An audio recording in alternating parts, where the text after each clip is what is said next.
e o Presidente da ANACOM também, e todos os representantes que aqui estão de associações empresariais e de empresas que fazem este setor. Queria aqui salientar três ideias, sem me alongar muito. A primeira ideia, a ideia da importância deste setor e desta área para a economia portuguesa e a forma como ela pode crescer. A segunda ideia, os desafios da digitalização, que são o tema desta conferência, e a forma como o Governo as tem abraçado.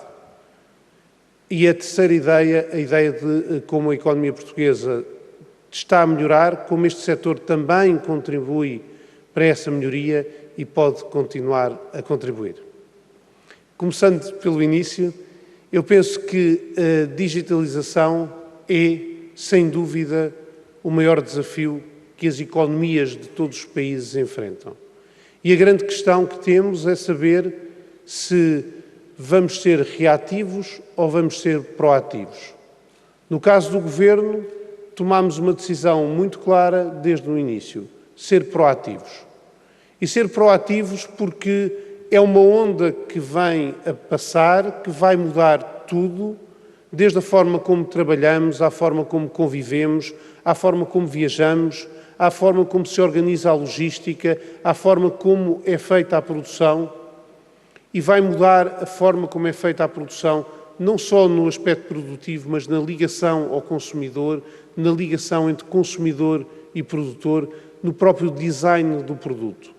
Muita da inovação de produto, nos próximos anos, vai ser inovação em processo de co-inovação com os consumidores. Vai ser encontrar formatos de produção que permitam ter produtos modulares que possam ser desenhados e corresponder melhor às especificações dos consumidores. Traz esta separação que existiu durante muito tempo entre produtores e consumidores, esbate-se completamente, quer na inovação, quer na parte da produção, quer depois também na parte do serviço. Outro aspecto importante é o esbater completamente onde estão as fronteiras sobre indústria e serviços, entre indústria, logística e serviços, entre o que é concepção, o que é produção e o que é o ato de consumo, entre o que é a fruição do objeto e a posse do objeto. Tudo isto coloca enormes desafios e estes desafios foram encarados por nós de frente. Lançámos 3 programas na área de inovação, que são 3 programas transversais e complementares. O primeiro, o Startup Portugal, para lidar com a economia do digital ao nível das startups, ao nível das pequenas e médias empresas tecnológicas, e olhámos para esta área não como algo que queríamos inventar ou de qual nos queríamos apropriar, mas sim como algo que estava a acontecer, mas que estava mal enquadrado. Tínhamos muitas incubadoras, mas tínhamos incubadoras com um nível de serviço muito variável. Tínhamos incubadoras que recebiam as empresas quase da mesma forma que as incubadoras de Londres ou de Nova Iorque. Tínhamos incubadoras que eram só espaços para as empresas e que em nada contribuíam para as suas capacidades. Criámos uma rede de incubadoras, criámos novos incentivos às empresas, alterámos a legislação fiscal, mimetizando o que são as melhores práticas nesta área, que eram as do Reino Unido, com o programa Semente, que dá incentivos não só às empresas, mas incentivos aos investidores, e criámos fundos de capital de risco, quer aumentando a disponibilidade de capital de risco, quer também criando fundos de maior dimensão para permitir a aceleração das empresas na passagem para um novo nível. Fizemos também um trabalho muito importante de atração de investimento estrangeiro nesta área. As startups não eram normalmente vistas no processo de internacionalização. A AICEP nunca tinha feito nenhuma missão com startups. Nós começámos não só a fazer missões com startups, mas começámos no processo de internacionalização também a dirigir-nos a incubadoras, a dirigir-nos a empresas que já estão a acelerar e a dizer que Portugal pode ser uma oportunidade. E, de facto, Portugal é hoje uma ótima oportunidade para o crescimento destas empresas. E muitas empresas viram isso, perceberam isso e estão, de facto, a trazer para Portugal, às vezes, as suas sedes, mas, em muitos casos, apenas uma parte do seu negócio em crescimento. Muito obrigado.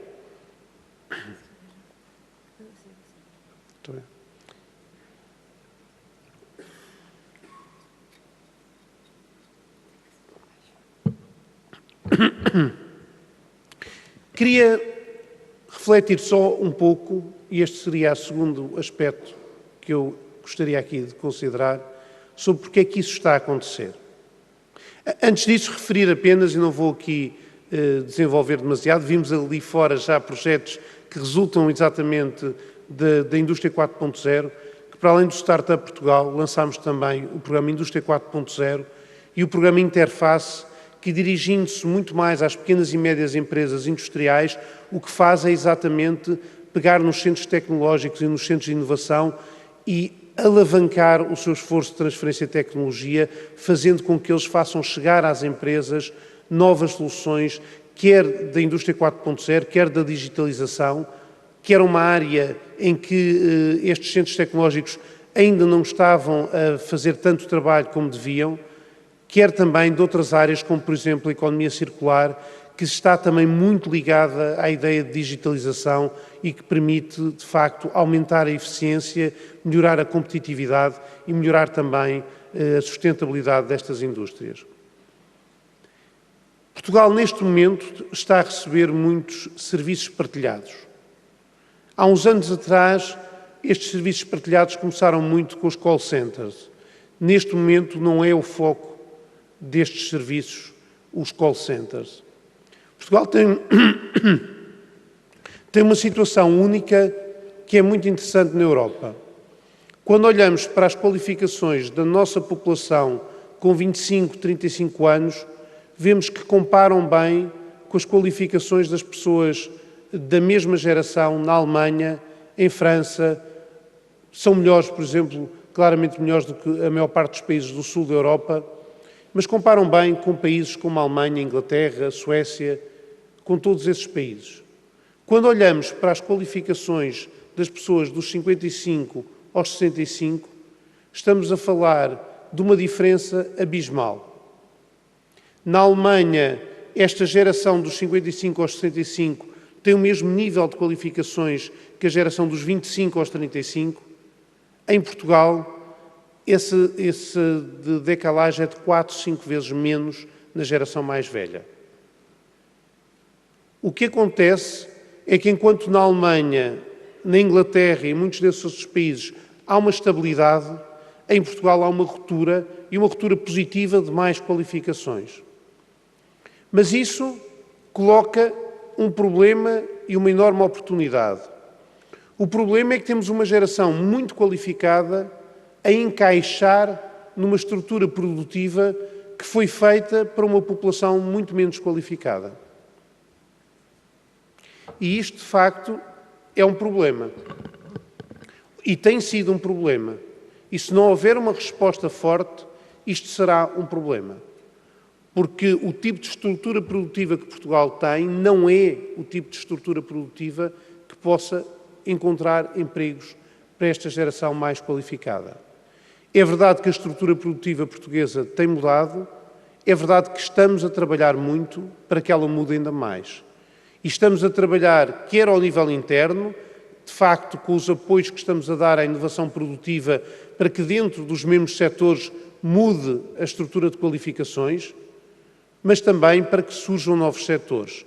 Mas estamos a trabalhar, e temos que trabalhar convosco, também na atração de novos investimentos nesta área. Investimentos que às vezes não são muito grandes em montante.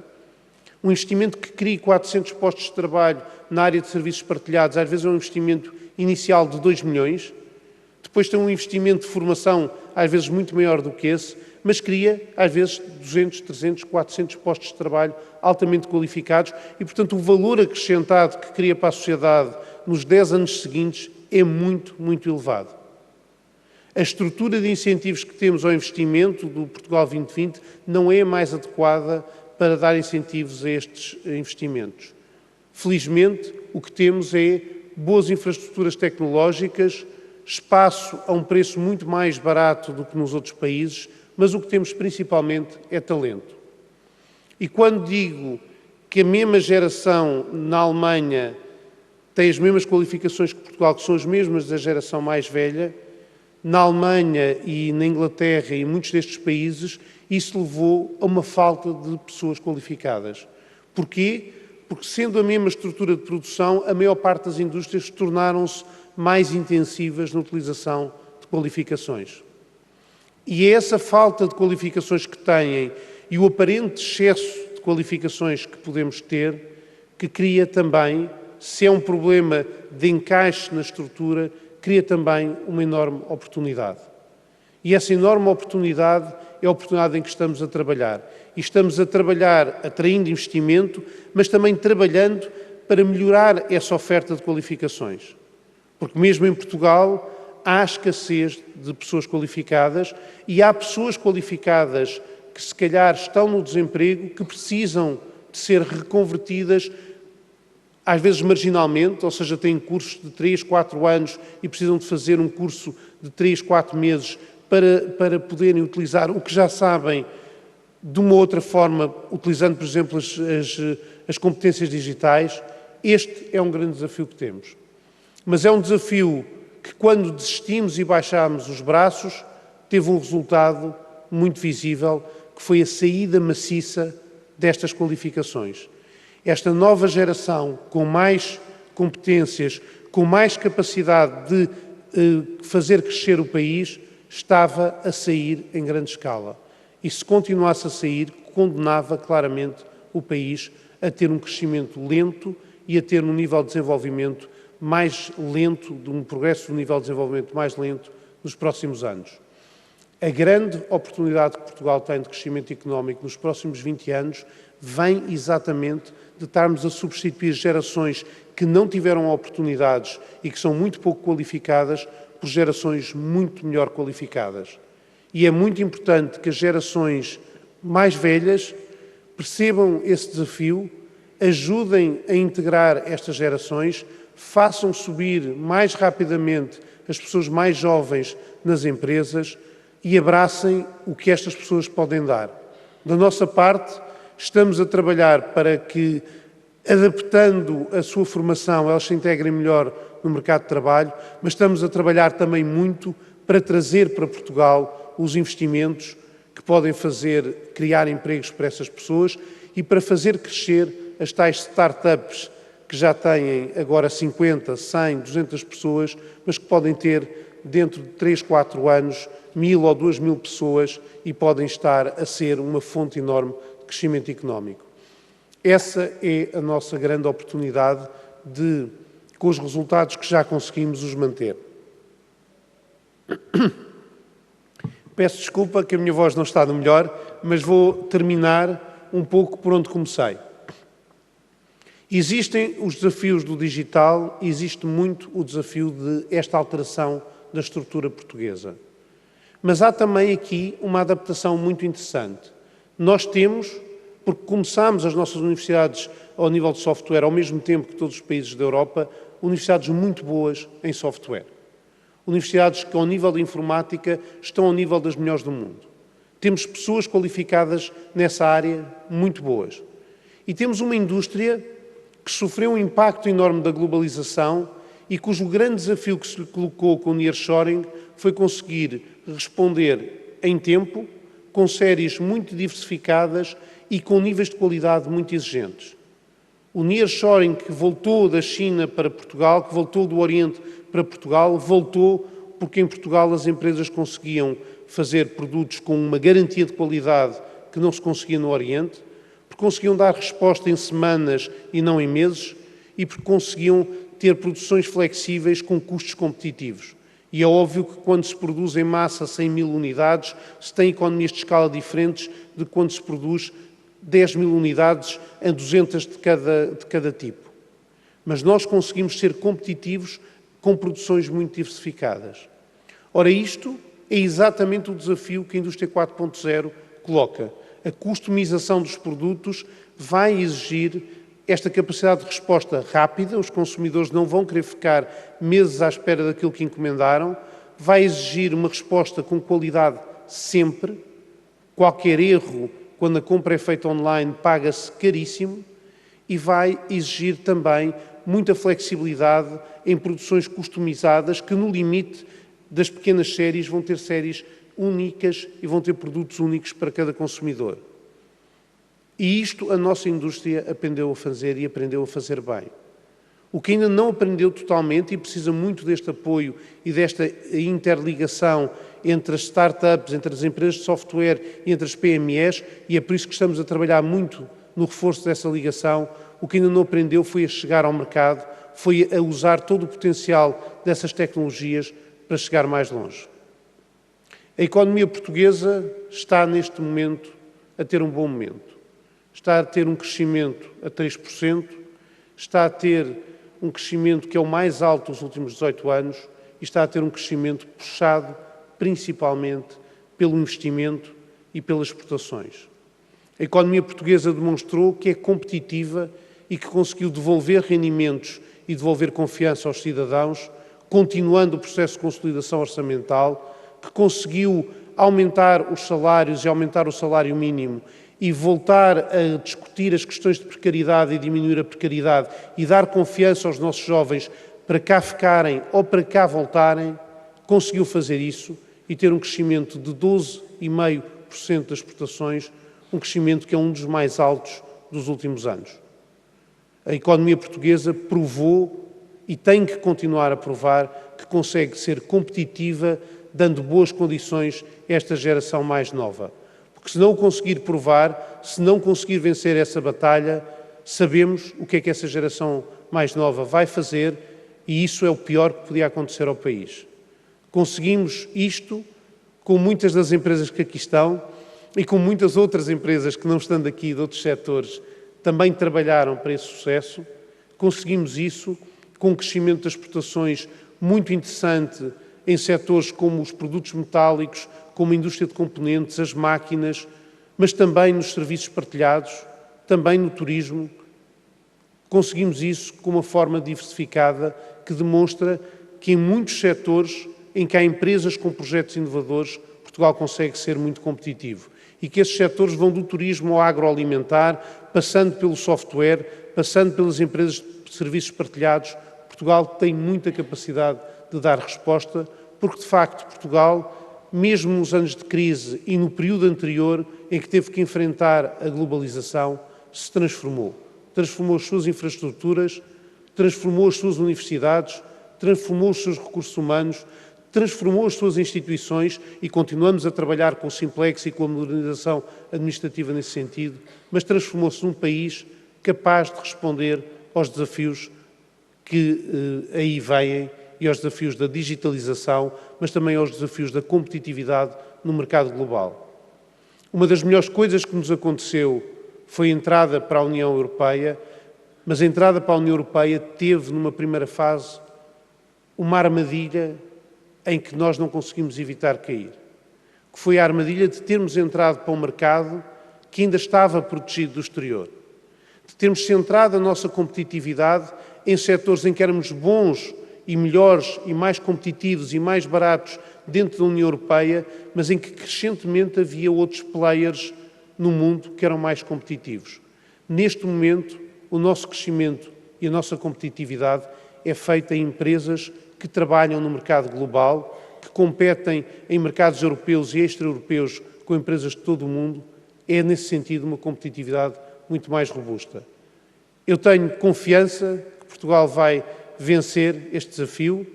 Eu trabalho todos os dias na área da inovação, na área do financiamento, nesta área do digital, com a Indústria 4.0, com o Startup Portugal, com o programa que estamos a desenvolver com os centros tecnológicos, para reforçar esses fatores de competitividade, que são os fatores de competitividade-chave.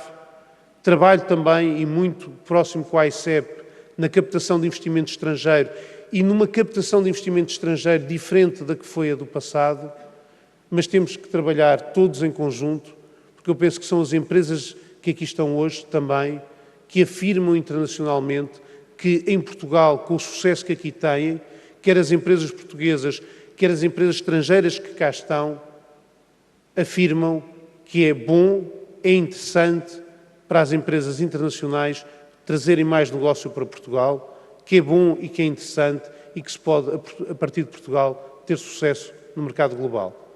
Muito obrigado, um bom congresso e as maiores felicidades. Obrigado.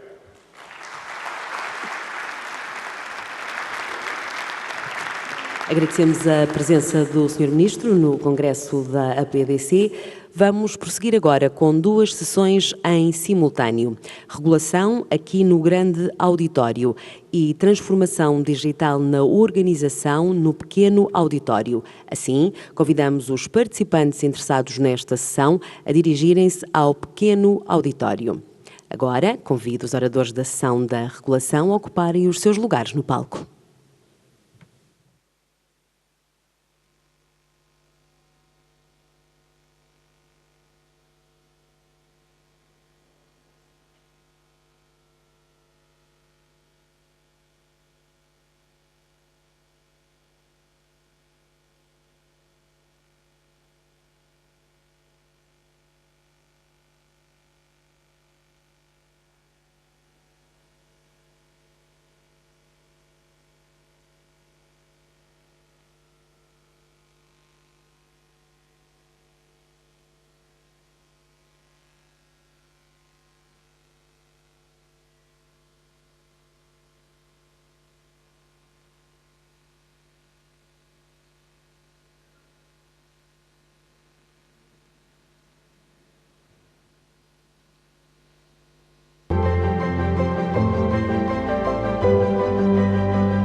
Passo agora a palavra ao keynote speaker desta sessão, Luís Manica.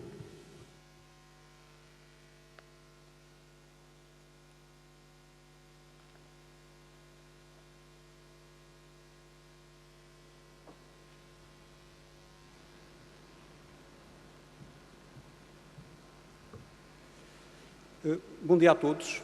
Antes de iniciar a minha intervenção, gostaria de agradecer à APDC o convite que foi dirigido à ANACOM para participar nesta sessão.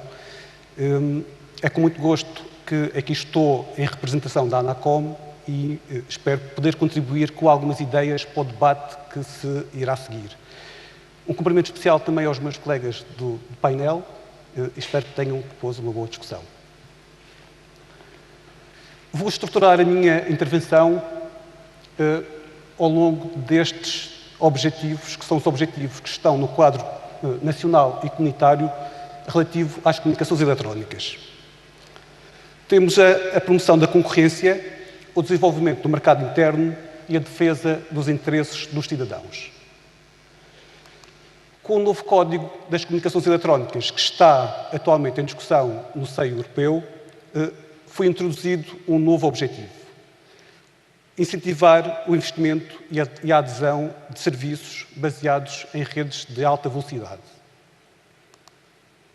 Com este novo objetivo, a Comissão também traçou novas metas relativas a estas redes, à adesão a estas redes, que são metas fixadas para 2025. Estas metas são todos os agregados familiares terem acesso a serviços a 100 megabits por segundo, todas as zonas urbanas e grandes vias terem acesso a 5G e os principais agentes socioeconómicos, isto é, hospitais, bibliotecas, escolas, terem acesso a 1 gigabit por segundo. Começando por este objetivo, vamos analisar a nossa situação. Este mapa representa a penetração de serviços de redes de alta velocidade nas famílias por concelho.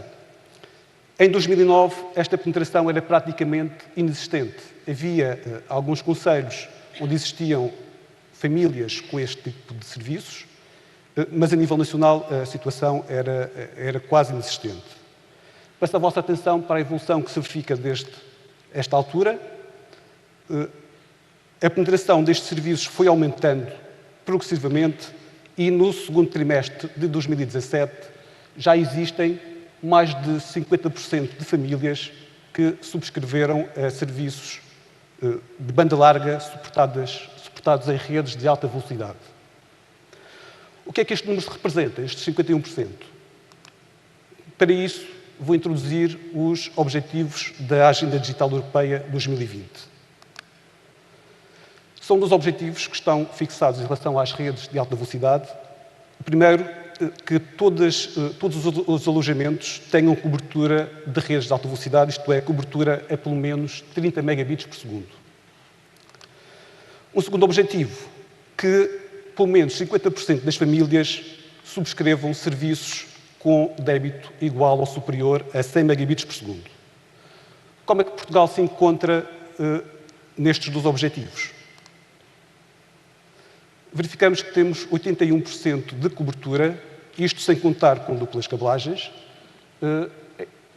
de cobertura de alojamentos com redes de alta velocidade. Temos também 42% de famílias que já subscreveram serviços com débito igual ou superior a 100 megabits por segundo. Ou seja, dos 51% de famílias que vimos no slide anterior que tinham subscrito a serviços baseados em redes de alta velocidade, a maior parte, 42%, tinham serviços com 100 megabits por segundo ou velocidade superior. Estes números são tão mais significativos quando Portugal era tradicionalmente um país mais atrasado em relação à adoção de banda larga fixa. Nesta figura temos a posição de Portugal no segundo trimestre de 2012. Portugal era o 23º país da União Europeia com cobertura mais elevada. Portanto, era dos países com menor cobertura da União Europeia a 27. A penetração era de 22,2%, 6 pontos percentuais abaixo da média europeia, que era de 28,2%.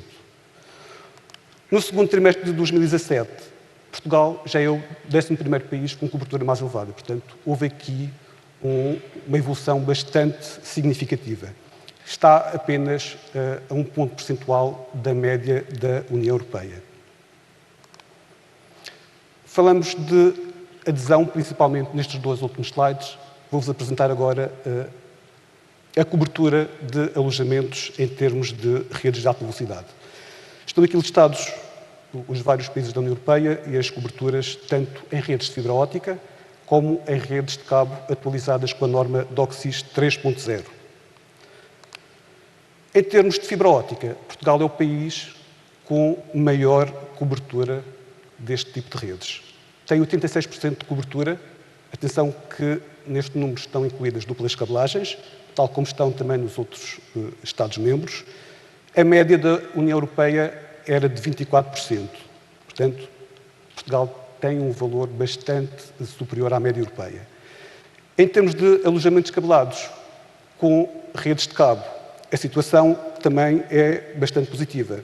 Portugal é o 5º país com cobertura mais elevada, tem 79% de cobertura e a média europeia eram 44%. Uma vez mais, estão aqui incluídas duplas contagens.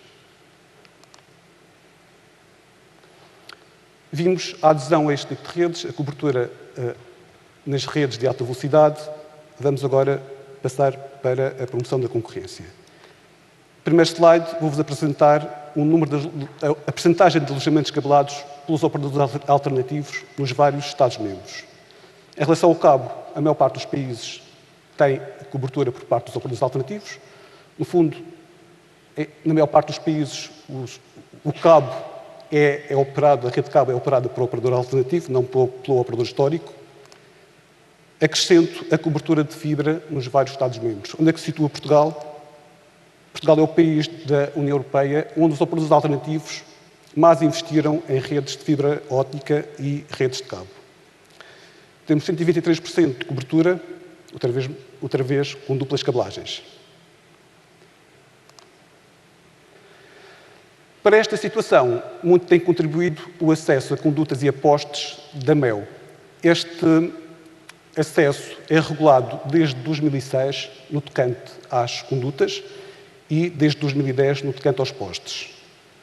Apresento-vos aqui um gráfico que representa o preço do acesso a condutas nos vários Estados-membros. Portugal é o país em que o preço é mais reduzido. Isto tem um impacto bastante relevante nos custos que os operadores têm ao desenvolver as suas redes. Não foi só o acesso a estas redes, a estas infraestruturas da MEL, que tem contribuído para esta situação. Vou salientar também o Decreto-Lei 123 de 2009. Através deste Decreto-Lei foi aberta a infraestrutura de qualquer entidade que este tenha, por exemplo, concessionárias de autoestradas. Estas entidades têm de abrir as suas condutas e os seus postes a operadores de telecomunicações. Portugal foi precursor neste tipo de regulação e foi uma inspiração da Diretiva de Redução de Custos que a Comissão Europeia veio a adotar em 2014, Diretiva de Redução de Custos de Implementação de Redes de Banda Larga. Saliento também o Sistema de Informação sobre Infraestruturas Aptas, que no fundo é um mapa com todas as infraestruturas, não só de telecomunicações como de outras entidades, que estão aptas à instalação de redes de comunicações eletrónicas.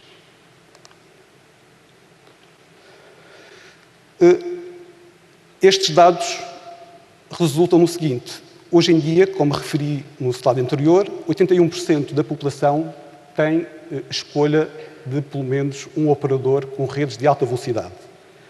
57% das famílias têm escolha entre 2 operadores. Pode escolher entre serviços de redes de alta velocidade de 2 operadores diferentes. Quase 50% das famílias, 43%, mais precisamente, têm a possibilidade de escolha de 3 operadores. Isto é uma situação bastante distinta da que se verifica nos restantes países da União Europeia. E a cota de mercado dos operadores alternativos, como é que tem evoluído? Após alguns anos em que a cota dos operadores alternativos diminuiu, entre 2009 e 2012, 2013, a cota diminuiu até valores próximos dos 50%. Desde essa altura, a cota tem aumentado progressivamente, atingindo os 60%, ultrapassando os 60% no segundo trimestre de 2017. A nível europeu, a cota dos operadores alternativos tem aumentado, mas foi já ultrapassada por Portugal. O que é que a ANACOM tem feito em relação à promoção da concorrência? Nós finalizamos, em março deste ano, a análise dos mercados de banda larga, os mercados 3A e 3B, após um processo longo e participado. Fizemos um projeto de decisão sobre a análise dos mercados de originação fixa, definimos os preços, ou atualizamos os preços de destinação fixa e móvel, suspendemos as alterações que a MEL tinha feito às ofertas de referência, à ORAC e à ORAP, porque achávamos que essas alterações não iam no bom sentido. Estamos a definir as condições de interligação IP e alteramos as ofertas de referência de acesso ao laceto local, oral, e de circuitos alugados e circuitos Ethernet. Em relação ao desenvolvimento do mercado interno, vou destacar 2 temas que a Comissão tem chamado a si e que são o roaming e a neutralidade de rede. Em relação ao roaming, representa aqui a evolução do volume de dados de acesso à internet que se tem verificado por cidadãos estrangeiros que se encontram de férias ou em negócios no nosso país. Esta evolução tem sido bastante significativa. Estas oscilações representam claramente os meses de verão.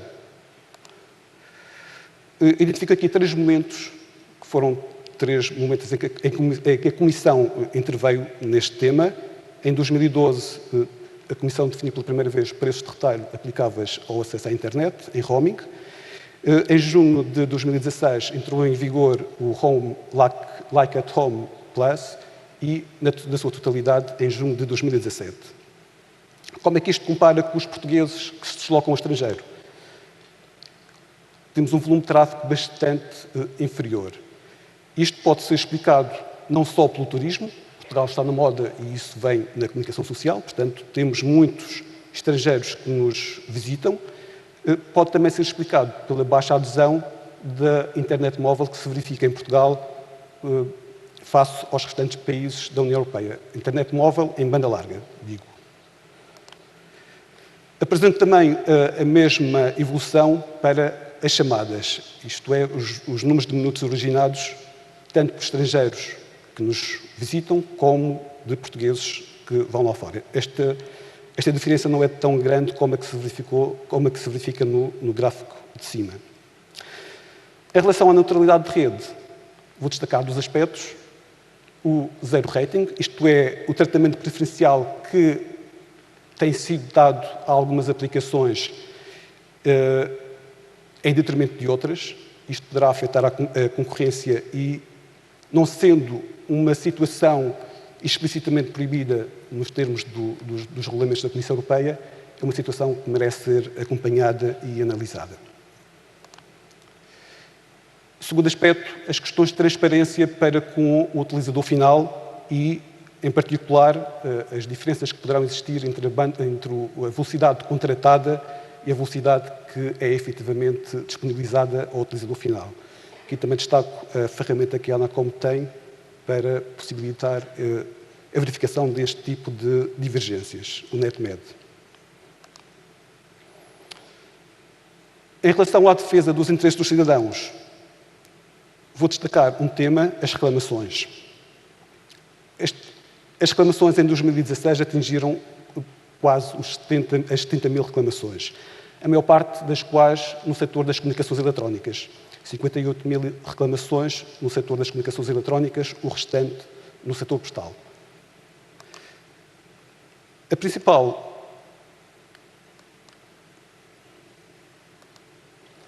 principal tema relacionado com as reclamações tem a ver com a venda do serviço. Estão aqui questões como os períodos contratuais mínimos, os preços e os serviços que são oferecidos. O cancelamento do serviço é também uma reclamação com algum peso. Estão aqui dificuldades burocráticas que são alegadas por parte dos utilizadores finais quando querem cancelar ou mudar de operador. Temos reclamações relacionadas com equipamentos, faturação e avarias, mais ou menos com o mesmo peso, à volta de 10, 11%. E, finalmente, reclamações sobre alterações contratuais que têm aumentado de peso ao longo dos anos, atingindo, em 2016, os 5%. A Anacom também interveio com algumas medidas relacionadas com a defesa dos interesses dos cidadãos. Vou salientar as melhorias no NetMed, o início do procedimento de alteração do regulamento sobre a informação pré-contratual e contratual, que foi posteriormente objeto de um sentido de provável decisão em junho deste ano. Tem sobretudo a ver com a organização da informação que é apresentada na ficha de informação simplificada. Destaco também o projeto de alteração do regulamento de portabilidade, que queremos pôr alguma eficiência neste procedimento, no procedimento de portabilidade de número.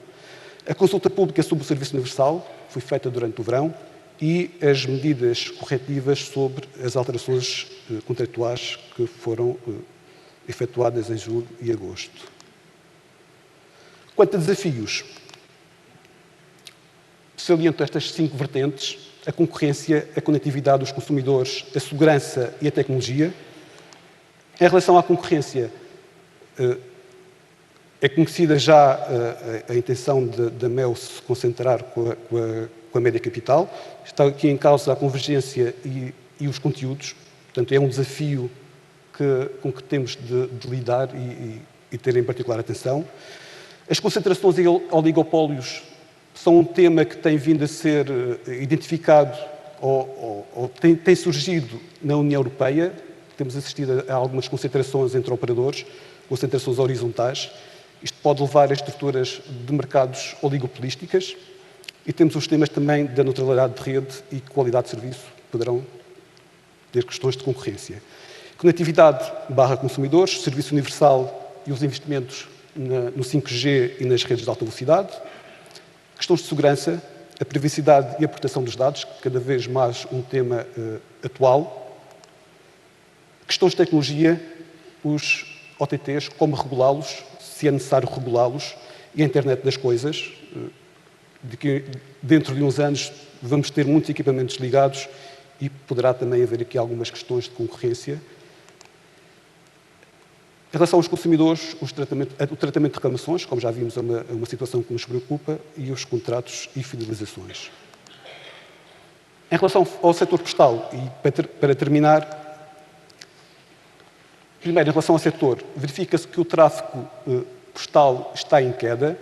O tráfego postal tem-se reduzido, em média, 4,4% ao ano entre 2012 e 2016. Esta queda do tráfego não é compensada ainda pelo crescimento do tráfego de encomendas devido ao comércio eletrónico. Este tráfego de encomendas tem crescido, em média, em 1,4% no mesmo período. Em termos de concorrência, o Grupo CTT continua a ter uma cota de mercado elevada, de 93% em 2016, em termos de tráfego. O que é que temos feito e o que é que vamos fazer?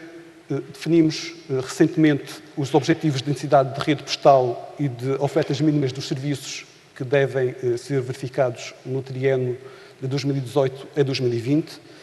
Vamos também definir brevemente as obrigações de qualidade de serviço e as regras de fixação de preços também para vigorarem nesse triênio. Temos a questão do acesso à rede postal e do prestador de serviço postal e de elementos da sua infraestrutura. Temos vindo a monitorizar e fiscalizar o cumprimento das obrigações que já foram estabelecidas e, por fim, teremos que contribuir para a reavaliação pelo Governo das condições de prestação do Serviço Universal Postal.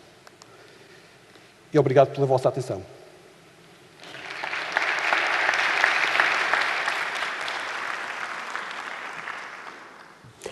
Agora a vossa atenção para o moderador desta sessão, Daniel Alvarenga.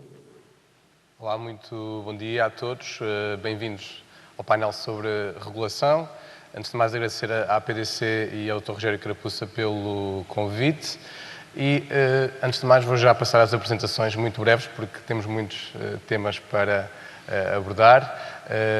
Antes de mais, a doutora Sónia Machado é responsável pela Direção de Regulação e Jurídica da MEL.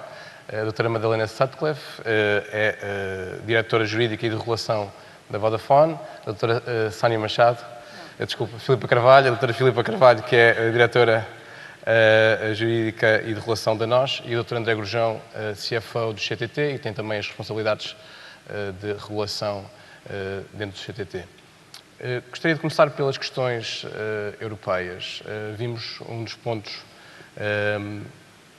que o Dr. Luís Manica referiu agora na apresentação, foi relativamente ao roaming. Eu sei que anteontem um estudo do Eurobarómetro por parte da Comissão Europeia referiu que cerca de 70% dos consumidores do universo sondado veem o fim dos custos de roaming para os consumidores como algo positivo e estão cientes já também desse movimento. Eu gostaria de perceber um bocadinho qual é a vossa visão da parte das telecoms para isso, se este fim dos custos para os consumidores tem aqui outro lado importante também para a operação geral das telecoms e também qual é o balanço geral que fazem para a ação e as prioridades das autoridades europeias a nível regulatório hoje em dia em cima da mesa. Bom dia. Em primeiro lugar, agradeço o convite da APDC para estar aqui presente e não posso deixar de dar muito boa nota do discurso do engenheiro Luís Manica, porque também é a primeira vez que aqui está e é de todo merecido esta palavra ao engenheiro Luís Manica.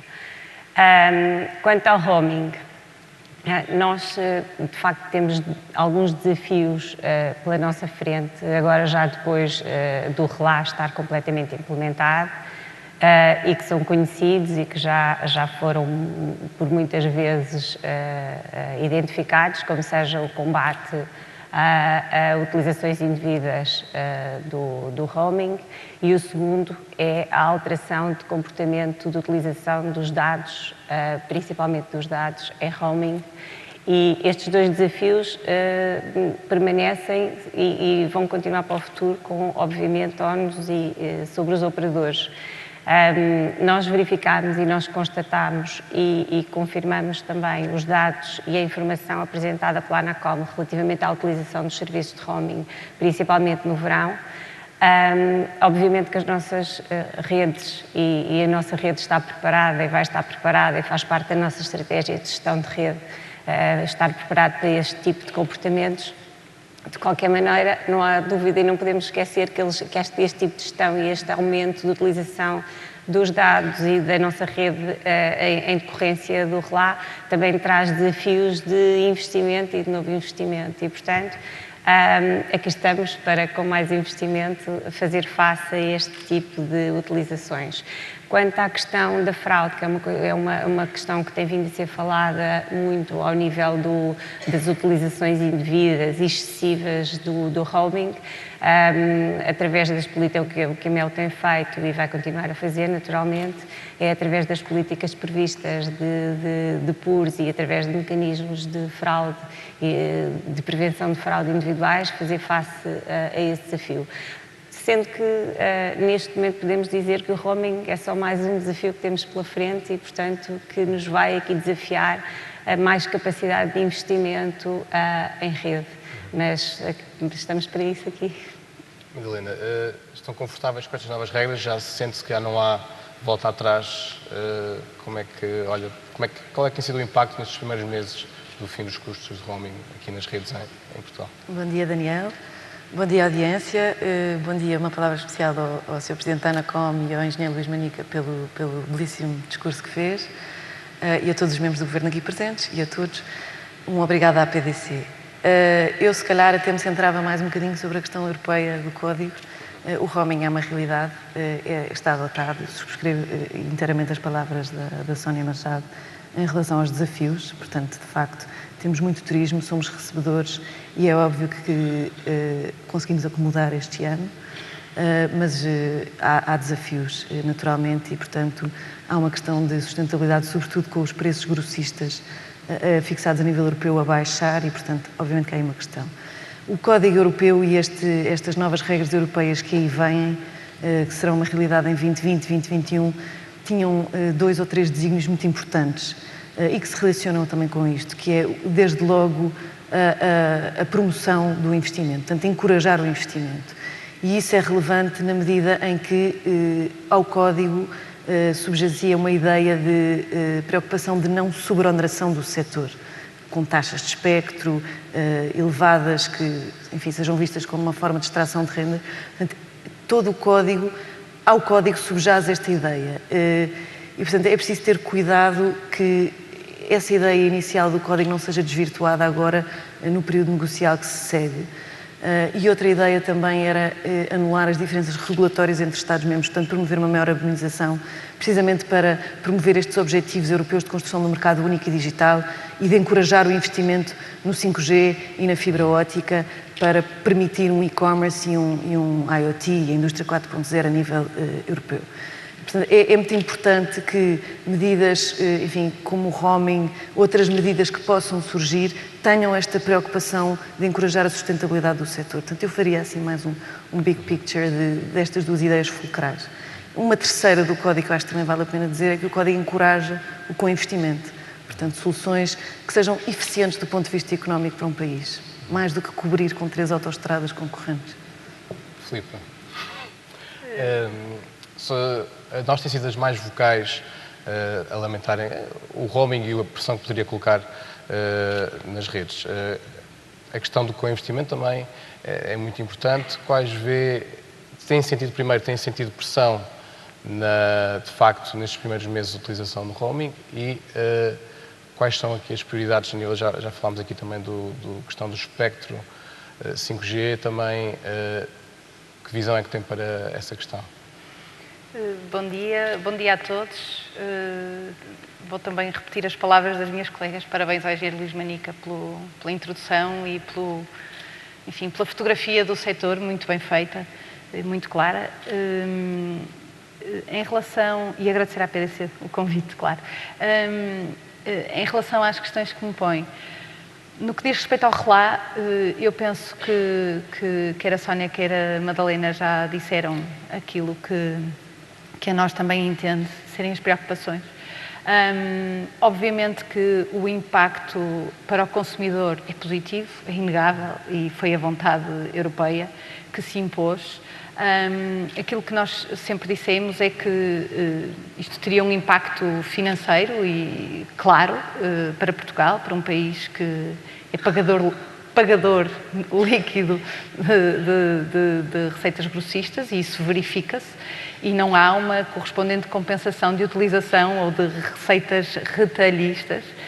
Portanto, nós temos muito mais pessoas a virem e a usarem as nossas redes do que pessoas a irem e a beneficiarem do RLA. E nessa medida, enfim, é bom para o consumidor, mas tem impacto nas empresas. Tem também desafios grandes que a Sony identificou no que diz respeito ao investimento e nas redes e assegurarmos o serviço, que obviamente que asseguraremos, mas que se traduz num investimento extra, numa preocupação extra, e também as situações de fraude que têm que ser resolvidas e que têm que ser endereçadas, muitas vezes até junto com o próprio regulador, para encontrarmos soluções que sejam céleres e práticas para combater esses fenómenos que existem e que nos vão preocupar daqui para a frente. No que diz respeito ao Código Europeu e às outras questões que pôs, de facto, o principal desígnio, ou a principal novidade trazida pelo Código é aquilo que o Luís Manica disse e a Madalena também já disse, que é o acesso e a conectividade de alta velocidade. Eu deixaria aqui, se calhar, alguns watch-outs, algumas preocupações a esse propósito. Isso consegue-se, é um desígnio que qualquer empresa de telecomunicações terá também, e qualquer empresa com responsabilidade social abraça esse desafio, mas esse desafio exige investimento, e o investimento exige equilíbrios no que diz respeito quer à proteção da concorrência, quer ao acarinhamento da partilha e de acesso às infraestruturas, quer ao combate à tentação da sobre-oneração, que é uma tentação que existe todos os anos a propósito dos orçamentos de Estado. O que é que eu diria a esse propósito? Uma palavra para as taxas de espectro. As taxas de espectro subiram em 2014 10%, em 2017, de 36% e em 2017 10%. Estamos a falar de subidas entre 2011 e 2017 para a ANANOS de muitos milhões de euros e para os outros operadores também, muitos milhões de euros. Estamos a falar entre 11 e 17 de 60, mais de 60% de subidas de taxas de espectro. Sem nenhuma, não há nem mais nem menos escassez, somos os mesmos operadores, portanto não há uma justificação a não ser uma tentação de recolha de receitas. Diria também, a propósito do espectro, e falando daquilo que disse, que devemos ter também algum cuidado com a tentação de pormos no mercado o espectro de 700, tendo em vista o 5G. Parece-nos demasiado cedo, por várias razões. Eu chamo-lhe um erro que tem 3 Gs e explico. Nós já cometemos esse erro a propósito do 3G, pusemos o espectro à venda antes do tempo, quando a tecnologia nem sequer estava pronta nem disponível, portanto compramos o espectro e ficamos alguns anos à espera para poder utilizar. O 4G ainda não está explorado, não está totalmente explorado, já estamos a falar no 5 como se estivesse aí já ao virar da esquina. E o 5G ainda não tem tecnologia estabilizada, nem tampouco há uma decisão, e há inúmeras discussões sobre isso, qual é o melhor espectro para pôr o 5G, que pode nem sequer ser o 700. Portanto, é também uma tentação que está aí à porta e que deve ser vista com muita cautela e muito bem ponderada. Uma outra tentação, enfim, uma outra preocupação que sai e que precisa de ser analisada quando se pensa em promover um elevadíssimo investimento nos próximos anos, é a da proteção da partilha e do co-investimento, que é absolutamente essencial para que consigamos atingir os objetivos. E, por outro lado, não esquecendo suprir as necessidades de acesso ou, enfim, a regulação que ainda é necessária e que também permite esse co-investimento e o desenvolvimento das redes de alta velocidade. Eu diria que, para começo de conversa. André, não temos roaming. Nesta vez não é sobre roaming. Os CTT e os operadores postais também fazem parte da agenda digital europeia. A Comissão Europeia aponta para que, se os Estados-membros adotarem a maior parte das indicações, é possível obter com iniciativas de e-government poupanças por ano de 5 mil milhões de euros em 2020. Os CTT já têm vindo a sentir alguma pressão recente nas receitas relacionadas com iniciativas de digitalização por parte do Governo. Como é que o operador postal se encaixa na estratégia digital europeia e o que é que vê como as questões regulatórias cruciais no futuro para um operador postal? Bom dia. Primeiro gostaria de agradecer à APDC porque, como o Congresso chama Digital Business Congress e em 2014 era Congresso das Comunicações, quer dizer, como disse bem, acho que nós temos o nosso papel relevante no mundo digital e, mais do que isso, achamos que o mundo não é digital, o mundo, é digital e é físico e por isso acreditamos mais que é omnicanal. E eu gostaria de dar aqui o exemplo, eu sou o único que tenho um meio digital, as minhas colegas têm um meio em papel e por isso representa que a opção deve continuar a ser um bom princípio de direitos dos cidadãos. Gostaria também de cumprimentar a Anacom pela sua presença e pela sua apresentação. Viu-se aqui que o foco está muito mais no mundo, diria, das telecoms do que no mundo postal, porque o futuro será mais digital e menos postal, no sentido do postal que hoje conhecemos. E como diz, o desafio é grande. Eu acho que a Anacom, no final, conseguiu nos dar aqui uma ideia do quais são os desafios do setor postal. Apesar de ser mesmo o último ponto que estava lá em baixo, acho que faz sentido, não só a nível nacional, como também a nível europeu, porque existe uma diretiva europeia para o setor postal, e equacionar qual é o papel do setor postal neste mundo mais digital, neste mundo mais com e-government, e eu acho que é muito importante salvaguardar os direitos dos consumidores. E é aqui que eu acho que tem falhado esta agenda digital, é uma agenda digital que parece que é forçar as pessoas a ficarem digitais. E eu acho que forçar não é, ou seja, não é defender os consumidores. Eu acho que a possibilidade da pessoa escolher o meio que quer utilizar para a sua vida é cada vez mais uma tendência. E nós vemos que algumas empresas digitais tornarem-se mais físicas. Falando, por exemplo, da banca, vimos alguns bancos meramente digitais abrirem balcões, a Amazon a abrir livrarias nos Estados Unidos, ou seja, o mundo do omnicanal é cada vez mais relevante. E a parte física tem um papel muito relevante. Se não tivesse, este congresso provavelmente era através de meios digitais e não estaria aqui ninguém. E por isso é este papel de haver espaço para tudo que eu acho que é muito importante. O CTT, por exemplo, quando foi algumas iniciativas de governo para migração para soluções digitais, como foi o Via CTT, os CTT criaram o sistema. Eu diria que o sistema hoje em dia está como está e não está mais desenvolvido porque não houve a vontade de o desenvolver de todas as partes que estiveram a participar no mesmo. Eu vou dar aqui um exemplo para muitas das empresas que poderiam beneficiar da concentração das faturas eletrónicas no Via CTT, acabaram por optar, e algumas delas são das minhas colegas, acabaram por optar por uma solução alternativa, que tem esse direito, de porem a fatura eletrónica no seu website para o cliente poder consultá-lo, ou enviarem via e-mail. Isso é sempre uma opção, e o que eu acho aqui importante é este papel, e eu acho que o e-government é muito importante, mas se o e-government for feito de uma forma um bocadinho, temos que ir para aí, ou seja, temos que implementar o e-government, há muitas pessoas que vão ficar excluídas. E um dos temas que temos, e eu aqui, provocando aqui um bocadinho as minhas colegas, um dos temas que temos, a fatura digital tem duas vantagens. Acho que poupa algum correio, mas poupa muitas reclamações. Porque as pessoas olham menos para a fatura digital que olham para a fatura em papel. Há estudos feitos em Inglaterra, relativamente a esse tema, E também é uma realidade que normalmente a fatura digital, graças a Deus, ou graças um bocadinho a este fator de que as pessoas olham menos para a fatura digital, vem agarrada ao débito direto. Porquê? Se olham menos, se calhar também não pagam. E se não pagam é melhor que vá diretamente à conta, que assim não há esse problema. E por isso esta preocupação de que há espaço para o mundo físico e para o mundo digital é importante, até porque o mundo físico no futuro, por exemplo, de um comércio eletrónico, do e-commerce, alguém vai ter que entregar as coisas. E estamos cá nós para o fazer. Alguém vai ter que levar documentos à casa das pessoas. Estamos cá nós para o fazer.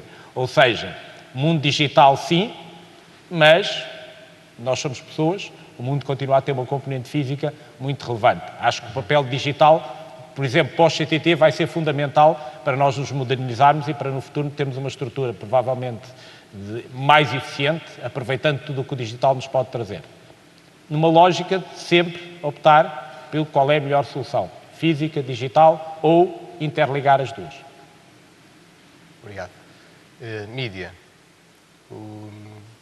Ontem já foi discutido no painel do Estado da Nação, de alguma forma, as questões importantes que temos à frente.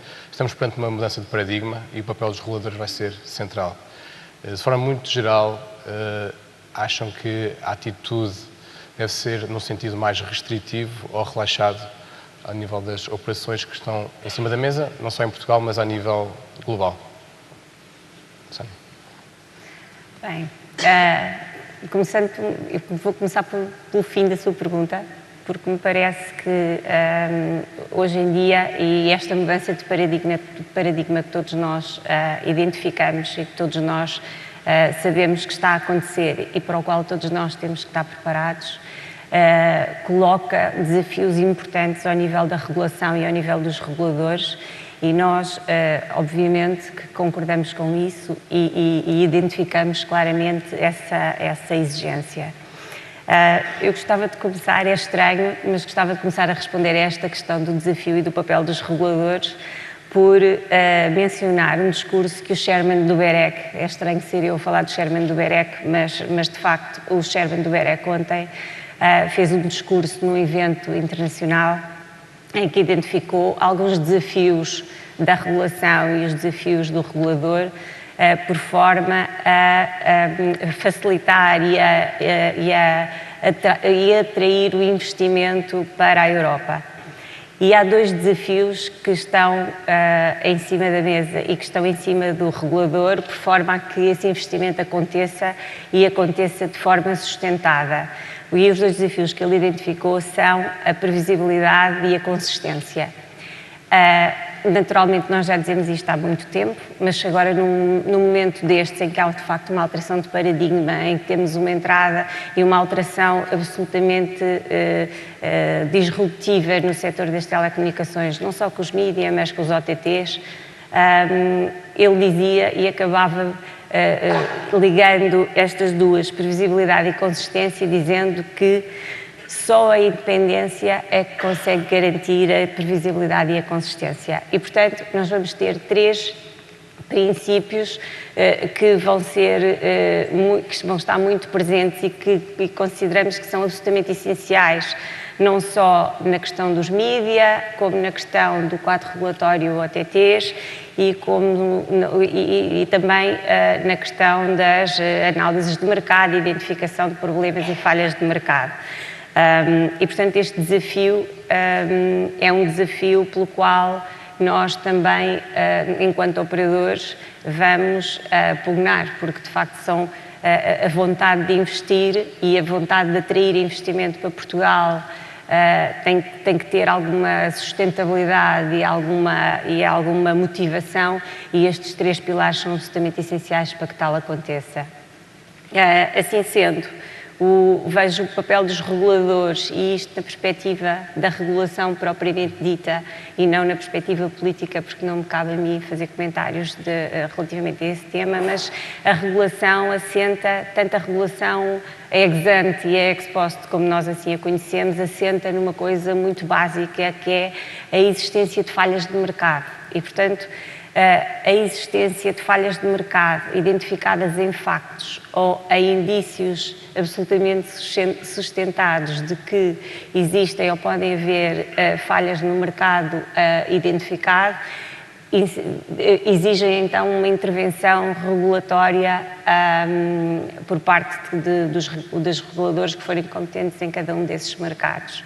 E, portanto, neste sentido, tanto nos mídia como nos OTTs, que não posso deixar de incluir nesta discussão, porque me parece uma discussão muito mais real, o que se exige ao mercado e aos reguladores é a identificação, sim, de falhas de mercado e, obviamente, que depois o comportamento dos agentes económicos, nos quais se inclui a PT, a MEO, a Altice, obviamente, é com os reguladores trabalhar no sentido de que essa falha seja colmatada e portanto, vemos com muita tranquilidade, mas também com muita vontade de criar disrupções, com muita vontade do trabalho conjunto, garantindo estes 3 princípios da consistência, previsibilidade e independência.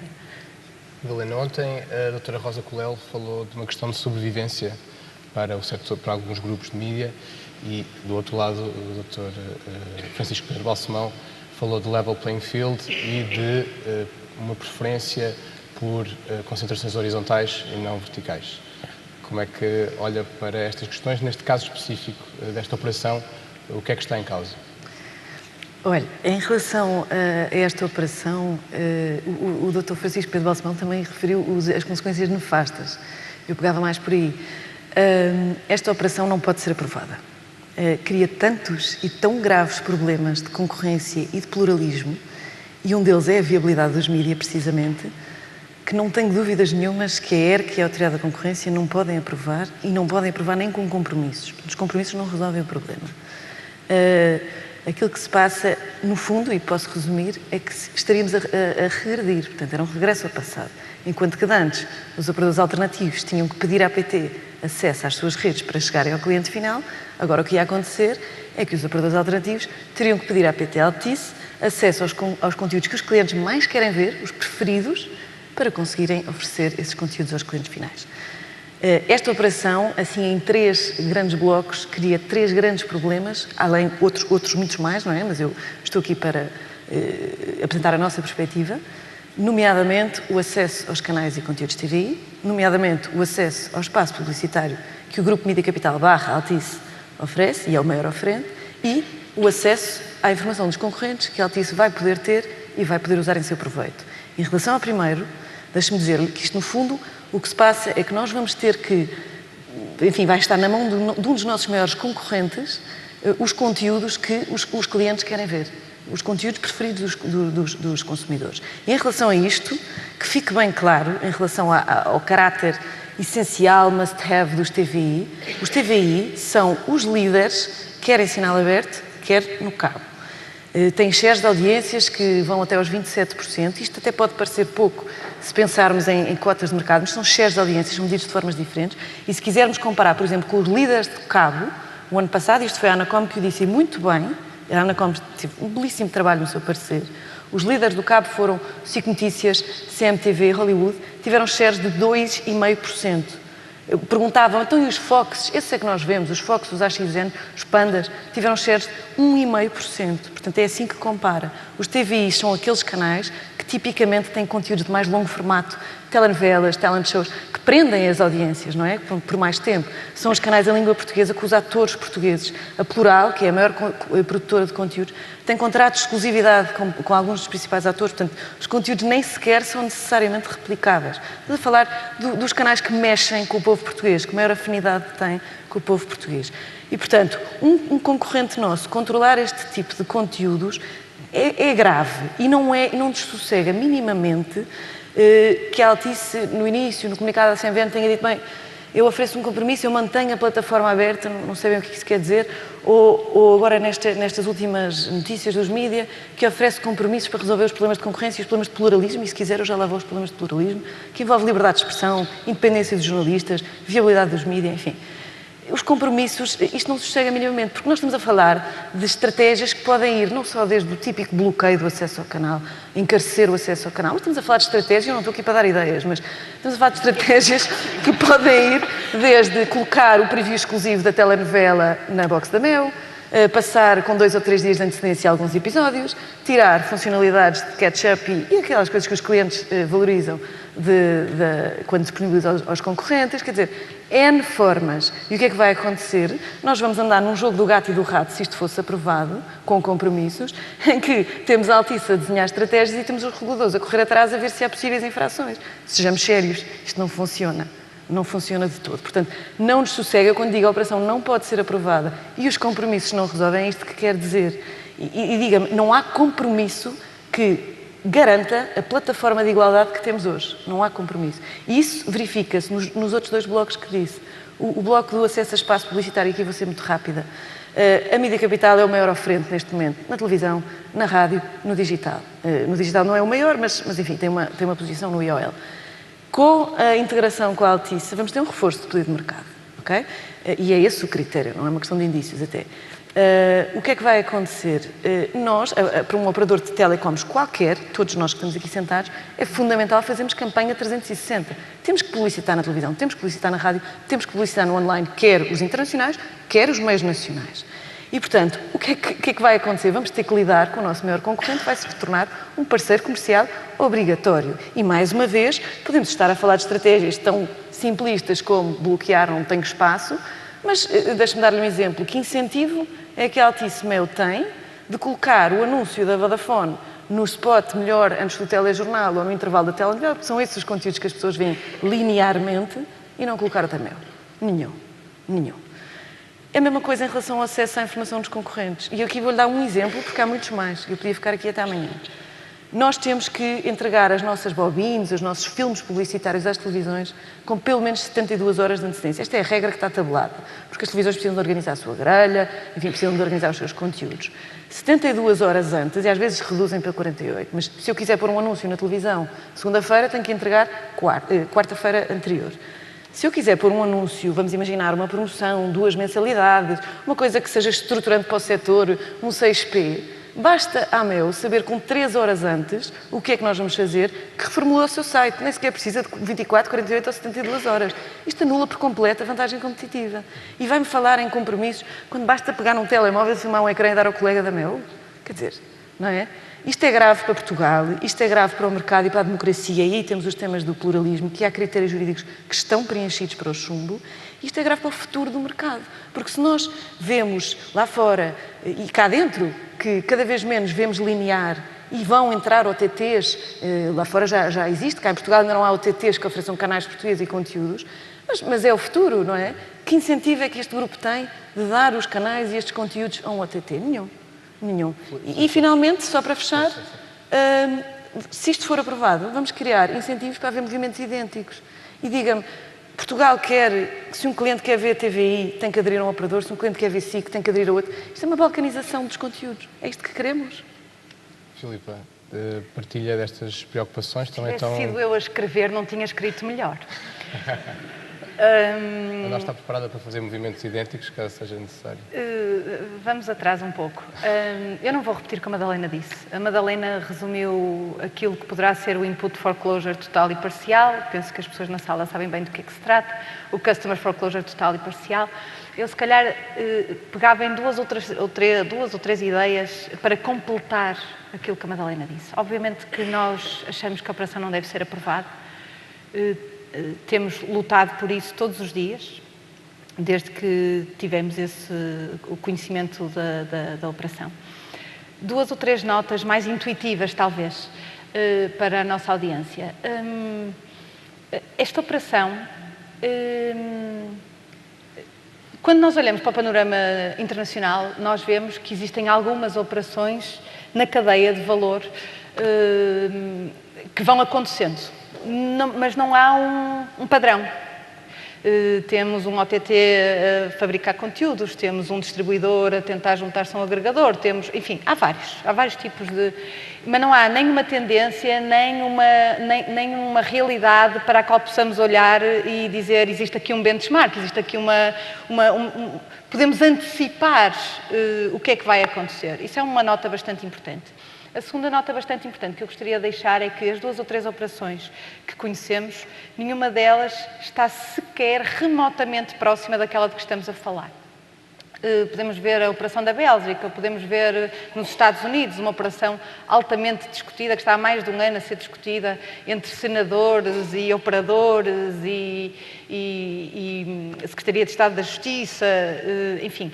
Nenhuma delas está remotamente próxima desta, porque esta operação é a única no mundo que junta o maior operador de comunicações ao maior operador de audiências de televisão.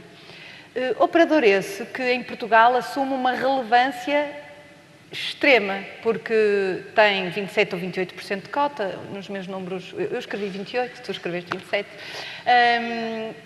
tem uma fortíssima marca, na qual claramente haverá um incentivo de alavancar um conjunto de novos canais e novos conteúdos. Outra nota muito importante, onde é que estão os incentivos e uma resposta ao seu resumo daquilo que a Presidente Executiva da Mídia Capital disse ontem. Os incentivos são claros. Notem, a Altice ofereceu pela Mídia Capital 440 milhões de euros. A Mídia Capital, analisada, enfim, por outras pessoas, por outras entidades, a nós, ou mesmo analistas, vale cerca de 270 milhões de euros. Temos aqui um prémio muito grande pela Mídia Capital. Ao mesmo tempo, convém lembrar que o mercado das comunicações vale 16 vezes mais do que o mercado dos mídia. Isso significa o quê? Significa que, mesmo que algumas das ideias que a Madalena aqui deixou possam beliscar um negócio que, ao contrário do que a Mídia Capital disse, é sustentável por si. Um negócio que é sustentável. Portanto, mesmo que algumas alterações, algumas exclusividades, algum trabalho na publicidade possa beliscar o negócio, haverá um muito maior ganho do lado das comunicações eletrónicas que incentivará a que esses movimentos aconteçam.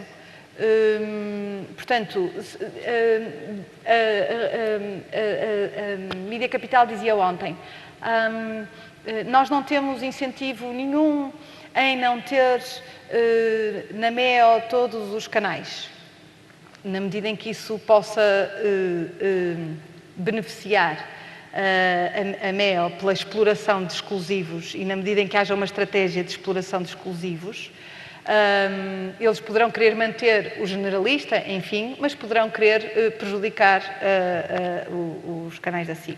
Nós não teremos nenhum incentivo a diminuir a publicidade. Depende, na exata medida em que a MEO ganhe por prejudicar os seus concorrentes diretos, poderão ter um incentivo. E poderíamos estar aqui a dar inúmeros exemplos. Quando se fala em compromissos, de facto, entramos num mundo muito complexo e de muito difícil execução. E ao contrário do que só uma última nota, em relação à informação de consumidor, também foi dito que é essencial a junção dos mídia com as comunicações, porque as comunicações estão próximo do consumidor, do cliente, e os mídia não estão tão próximos. E, portanto, que da junção sairia um produto mais adaptado, mais rico, mais futurista. Isso pode ser conseguido sem concentração. Pode ser conseguido com acordos de parcerias nos quais até todos os operadores partilhem informação com as televisões e se desenvolvam projetos de publicidade direcionada e canais mais adaptados. Portanto, não é preciso uma operação de concentração, porque isso pode acontecer num mercado livre, concorrencial, onde todos caminhamos dentro das nossas competências e dentro das nossas vontades para atingir um resultado com igualdade de circunstâncias, com o mesmo level playing field. não potenciado por uma junção de 2 operadores. Voltando ao tema dos compromissos, é de facto muito difícil, porque os incentivos são muito grandes e é de facto muito difícil ou impossível definir compromissos que obviamente não podem ser genéricos, têm que ser extremamente concretos. Será de facto muito difícil fechar os riscos e controlar os incentivos, pelo que nós não vemos outra opção que não seja chumbar este negócio. Porque ele terá um enorme impacto, quer do lado das operações de comunicações e da competitividade no mercado das comunicações, quer no lado que a AERC compete proteger da garantia do pluralismo, que é um sustentáculo do Estado de Direito Democrático em Portugal. No que diz respeito à sua pergunta, qualquer outro operador, na sequência de uma operação destas, poderá tentar reagir. O que torna ainda mais complexa esta operação, porque só há 2 operadores de televisão para 4 operadores de comunicações. Portanto, é fácil de ver que a evolução será uma evolução que ainda será mais perniciosa para o mercado das comunicações eletrónicas em Portugal. Obrigado. Ainda vou voltar a esse tema, mas antes disso queria perguntar ao Dr. André Gurjão sobre os últimos desenvolvimentos desta semana. A ANACOM rejeitou uma proposta inicial que tinha a ver com a densidade e com os serviços mínimos do CTT e apresentou uma nova proposta. A nível do Serviço Universal, quais são as expectativas do CTT para os quadros que se avizinham e também a nível das futuras fixação dos preços do CTT de correio, que são muito importantes para a evolução das receitas, que são a grande fatia da operação da empresa. Quais são as expectativas que tem? Deixe-me, provavelmente, enquadrar aqui um bocadinho, e ali estava, quando na apresentação da ANACOM falava do setor postal, viu-se que a maior parte das iniciativas estão focadas no CTT, ou seja, nós temos uma relação muito direta da ANACOM enquanto prestador do Serviço Universal, que hoje em dia tem um peso no que é o setor postal muito relevante, nas comunicações, e também na apresentação estava claro, o que é o Serviço Universal hoje em dia tem um peso muito pequeno, e não sei se hoje em dia é um sustentáculo das telecomunicações, como ainda no serviço postal é o sustentáculo da prestação de um serviço para toda a população. Tendo dito isto, todo o pacote regulatório, obviamente, para nós tem uma importância grande. Nos últimos anos, eu penso que a interação e o trabalho com a ANACOM, o trabalho da ANACOM relativamente à relação que tem sido feito de uma forma inteligente e é o que nós esperamos que continue a ser feita. Ou seja, nós enfrentamos, e o nome do Congresso, como eu já disse, diz isso, enfrentamos um mundo a ficar mais digital. Todos os anos ficou ali patente que o nosso correio cai, 4,5% nos últimos anos, 4,5% nos últimos anos, mas todos os anos cai, é uma tendência que nós sabemos. Isso reduz-nos as economias de escala e, obviamente, tem que nos dar a possibilidade, se o quisermos, porque existe liberalização do mercado, de podermos rever os preços de acordo com essa perda de eficiência que tentaremos sempre colmatar, nomeadamente com a economia digital, mas que há limites e há escalas a partir das quais não se pode ultrapassar. Ou seja, se há 5 anos atrás levávamos, e há bocadinho vimos as telecomunicações, por isso eu vou utilizar esta região, aquela região sudoeste do Alentejo, que é mais fraquinha em termos de cobertura, telecomunicações, se essa região no passado enviávamos 1000 cartas e hoje enviamos 10, provavelmente a escala que temos para cobrir essa zona é a mesma e por isso não conseguimos, por muito eficiente, não conseguimos reduzir a escala. Isto para nós é um ponto importante, é que eu acho que o regulador tem aqui um papel muito importante, mas acho que o concedente do Estado tem um papel ainda mais importante. E o que eu espero é que o nosso regulador seja um proativo a fazer ver ao Estado as preocupações que o setor postal tem que enfrentar no futuro. Achamos que a tendência que enfrentámos nos últimos anos, temos conseguido de uma forma bastante tranquila enfrentá-la e migrar para sermos mais eficientes, migrar para sermos capazes de colmatar parcialmente a queda de tráfego com maior eficiência e colmatar parcialmente a queda de tráfego também com aumento de preços. Achamos que é isso que deve fazer parte. Nos critérios de densidade de rede não houve grande alteração face aos que existiam. Nós quisemos melhorar um bocadinho e que era, sendo objetivo, era reduzir alguma densidade, nomeadamente dos marcos de correio. Foi uma das partes que não foi aceito pela ANACOM, infelizmente, porque hoje em dia as pessoas não usam muito os marcos de correio, ou usam muito marginalmente os marcos de correio, nomeadamente nas grandes cidades, onde há muitas alternativas quando querem deixar uma carta. Mas para nós não é, ou seja, achamos que continua a ser algo que conseguimos encarar, conseguimos manter esta prestação, achamos que tem que ser reequacionado. Em 2020, como estava ali patente e como todos sabemos, a concessão do Serviço Universal terá que termina esta. Haverá uma nova ou não haverá uma nova e em que termos é um ponto importante. O único ponto que eu gostava que aconteça, ou em termos de regulação gostava de ver no futuro, era uma regulação não só virada para o CTT, mas também virada para todo o mercado. Há um dos princípios que está na lei postal, que é garantir alguns direitos aos consumidores, que eu, enquanto CTT, garanto que nós fazemos todos os esforços, todos os dias, para cumprir, nomeadamente um dos temas que ontem e hoje vai ser discutido, que é o tema da confidencialidade, do sigilo, da proteção de dados. Temos vários mecanismos, estamos a trabalhar para ainda melhorarmos os mecanismos que temos. Não sei se os outros operadores alternativos têm mecanismos ou não, não sei. Não sei dizer, não vou dizer que têm ou não têm. Como também me preocupa que, e isto, eu ainda hoje de manhã comentava numa conversa de café, que há uma preocupação no caso da Holanda e que também existe em Portugal, que é uma concorrência leal ao nível do mercado de trabalho.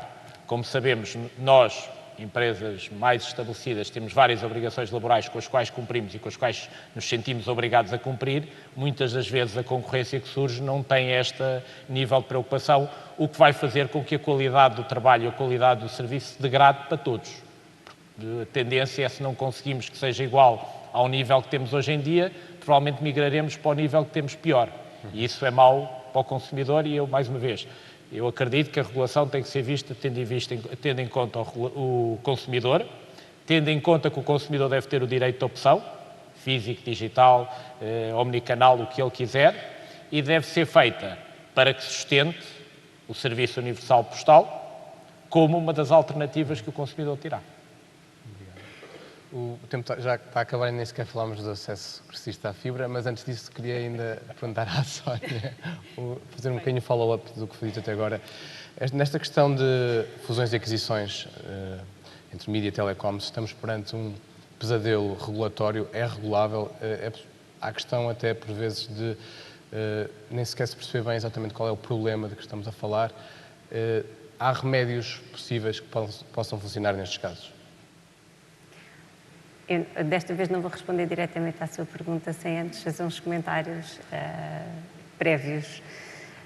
Primeiro, relativamente à exclusividade ou acesso aos conteúdos, a Mel Altice já demonstrou, e aliás é uma posição já assumida há muito tempo, de que não acredita em acessos exclusivos e em disponibilização exclusiva de conteúdos e que acredita no acesso universal de conteúdos, tal como aliás é uma postura bem conhecida e assumida pela Altice e pela Mel no que diz respeito aos conteúdos desportivos essenciais, que são essenciais para o consumidor, posição essa que foi já manifestamente demonstrada e que a Mel, numa postura proativa, quis resolver. Portanto, o acesso universal de conteúdos faz parte da estratégia da Altice.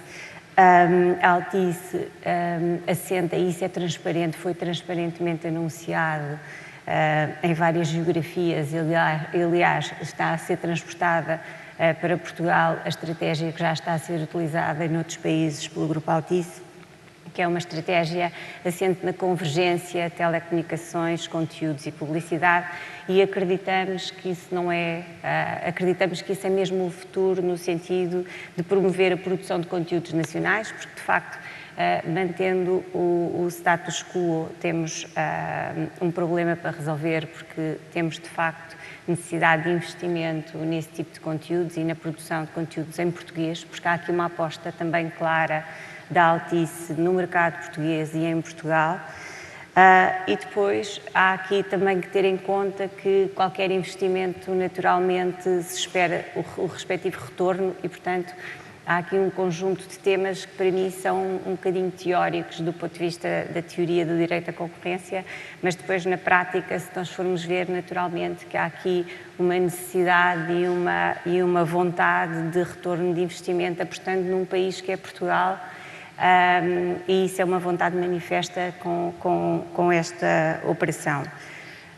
Agora, voltando e respondendo há outra coisa que também queria dizer. Quanto ao aproveitamento da informação dos concorrentes, eu isso aí acho que nem devíamos comentar, porque aí estamos mesmo num quadro de incumprimentos graves do ordenamento jurídico e, portanto, já neste momento temos formas de colmatar ou de calcular essas preocupações. Mas, como disse, já estamos no campo da ilegalidade, eu aí nem faço comentários.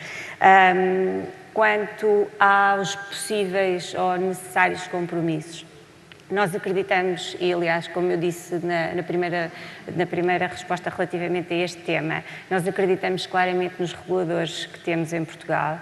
Aliás, que já deram mostras de conseguir, através das suas políticas e intervenções regulatórias, colocar Portugal na linha da frente, como aliás no caso da fibra é manifesto, aliás nem preciso de falar, ou seja, basta olhar para os slides e, portanto, acreditamos ter reguladores completamente à altura para encontrar e para fazer face a estes novos desafios, que são disruptivos, obviamente, do mercado, mas vivemos uma disrupção para a qual temos todos que estar preparados para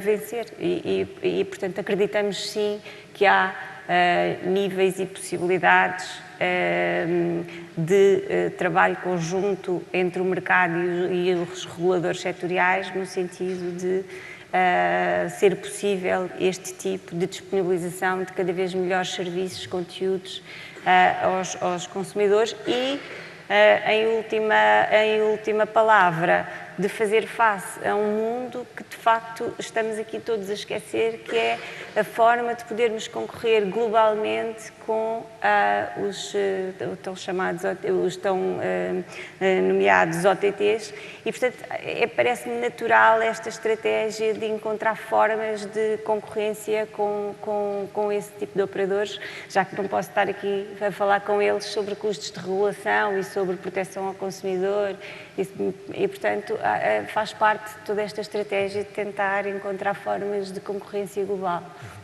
Madalena, há um ano atrás, se bem me lembro, focou muito da sua intervenção também no acesso progressista à fibra e nessa questão, principalmente do lado empresarial, das dificuldades que tinham por vezes em fazer ofertas para empresas. Passado um ano e depois de alguma evolução e de certos episódios entre a Anacom e Bruxelas, em que ponto é que estamos no acesso progressista à fibra? A situação melhorou ou nem por isso? Antes de ir lá, deixa-me só comentar aqui. É uma frase.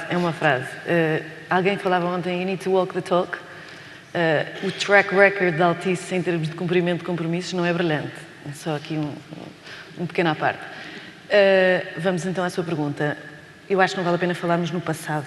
Houve uma decisão, foi adotada, foi contra tudo e todos, foi contra a Comissão, foi contra o BEREC, foi contra alguns reguladores, foi contra os operadores, à exceção da MEO, enfim. A Vodafone queria uma solução de coinvestimento, era a solução eficiente para Portugal, no nosso entender, sobretudo naquelas zonas onde só a PT, ou somente para a PT, que é mais barato construir fibra, porque já lá tinha infraestruturas, porque é a dona das condutas, enfim, não me vou estender. A não regulação, a única coisa que faz é incentivar aquele operador a ir sozinho. E isso para Portugal não é bom. Enfim, os outros têm que encontrar outras soluções, mas é o que é. Eu acho que agora temos que olhar para o presente e para a frente. Para a frente é que é o caminho, não é? E aqui, o que é que a Anacom pode fazer? Portanto, temos um novo Conselho que vem cheio de vontade, que já deu aqui um belíssimo sinal em termos de parecer negativo à operação da Mídia Capital e temos muita fé que resolva aqui 2, 3 pendentes dessa regulação. Porquê? Porque o pressuposto de não regular eram 2, 3 coisas. Uma era que houvesse uma oferta de acesso a condutas e postos, que fosse forte, mas que fosse melhorada. Okay? Que se introduzisse, que a PT introduzisse uma coisa que é o princípio de equivalência de inputs, que é basicamente dar aos outros na exata medida em que dá a si própria. Nós não só não vimos essa melhoria a ser introduzida, como em junho a Anacom, e aqui o Sr. Engenheiro Luís Manica disse-o, teve que suspender as alterações que a Altice MEO propôs, porque até pioravam. ok? Introduziu custos, introduziu prazos que não estavam previstos e, portanto, até piorou. Aliás, desde que a nova gestão entrou, que isso tem acontecido. O segundo tema que decorre da regulação do mercado 3 ou da fibra global, outro pressuposto. Portanto, a Anacom dizia bem, também não, naquelas zonas há uma rede rural de terceiro, fibra global, que dá acesso a todos os operadores. E aquilo que vemos é que a rede foi construída com 50 milhões de dinheiro público dos contribuintes em 2010 e que desde 2013 a única operadora que acede é a PT. Portanto, questiona-se se será ou não será uma rede da PT, enfim, não vou entrar por aqui. Não houve evolução nenhuma há mais de 4 anos, ou há cerca de 4 anos que a Vodafone tenta aceder os outros operadores, tanto quanto sei também, e portanto eu sei que a Anacom vem cheia de vontade de resolver esse problema e isso é um bom caminho para a frente no que respeita ao tema do acesso a redes e infraestruturas da PT. Já agora deixe-me acrescentar, se queremos entrar na Madeira, porque eu creio que, enfim, que é um tema, queremos entrar nas ilhas, então também temos que rever o preço do circuito onde a PT tem monopólio. É outro tema que também, enfim, eu ligava e acho que é fulcral, porque é que aqueles clientes não vão ter escolha no preço e em ofertas concorrentes, não é? Filipe, antes deste tema dos mídias, das telecoms, a telenovela anterior tinha sido com os conteúdos desportivos. Isso já foi fechado, já houve um acordo de partilha entre todos. Contudo, há uma questão ainda que está a ser analisada pela Autoridade da Concorrência que tem a ver com o prazo dos contratos com os clubes de futebol. Há alguma abertura por parte de nós e também da MEL para rever esses prazos? O que é que esperam desse processo? 2 comentários antes. Isto começou da última, tenho sempre... Perco a oportunidade de dizer algumas coisas, porque elas já disseram e quero sempre comentar qualquer coisa. Em relação à estratégia propalada pela Altice, pelo mundo inteiro, eu tenho várias frases a dizer exatamente o oposto. Não queria deixar de dizer, porque recolhi várias declarações a dizer que vamos apostar fortemente nos conteúdos por forma a nos diferenciarmos face aos outros operadores de comunicações. Portanto, em relação a isso, está tudo dito. Em relação ao que a Madalena disse, portanto, diferenciar face aos outros significa ter exclusivos, totais, parciais, o que quisermos chamar. Em relação ao que a Madalena disse, eu sublinhava e dizia que é insustentável e apelava à Anacom uma intervenção urgente. A nós está há 3 anos a queixar-se em todas as instâncias sobre o tema da fibra global. É um escândalo nacional. E não há dúvidas da relação com a PT, porque até há administradores comuns. Mas, enfim, é um escândalo nacional. Só para fazer um comparativo, para todos perceberem, na mesma altura em que se deu dinheiro à fibra global para construir rede, deu-se dinheiro à DST para construir rede. Em cima da rede da DST operam todos os operadores, a MEO, a Vodafone e a nós. Em cima da rede da fibra global, onde já há milhares de clientes, só opera um operador, que é a MEO. Não é preciso explicar mais nada, algo está mal e é urgentíssimo intervir, porque o mercado está a secar.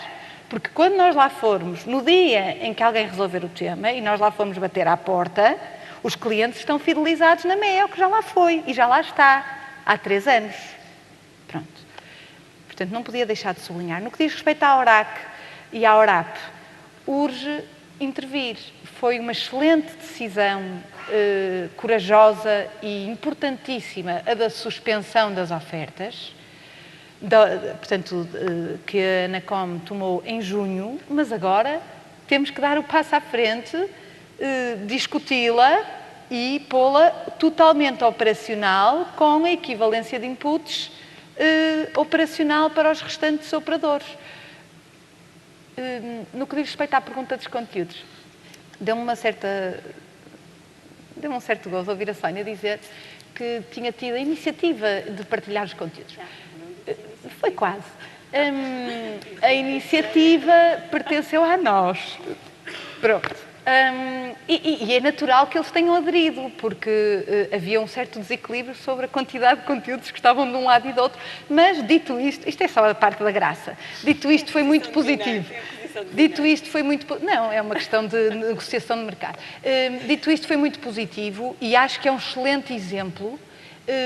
É um excelente exemplo de partilha, é um excelente exemplo de autorregulação que desmerece qualquer intervenção, ou não necessita de qualquer tipo de intervenção da autoridade da concorrência.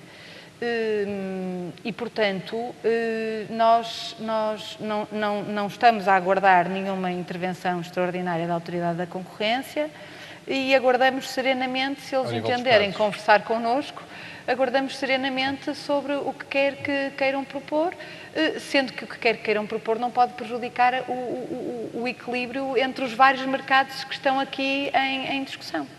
Ok, obrigado. Só mais uma pergunta aqui para o Dr. André Gurjão. Está também em curso ainda uma análise sobre a posição de abuso de posição dominante por parte do CTT, a análise por parte da Autoridade da Concorrência. Tem alguma expectativa em relação a esse dossiê e tem havido alguma evolução a nível da forma como o operador postal dá acesso à sua rede normal de correio?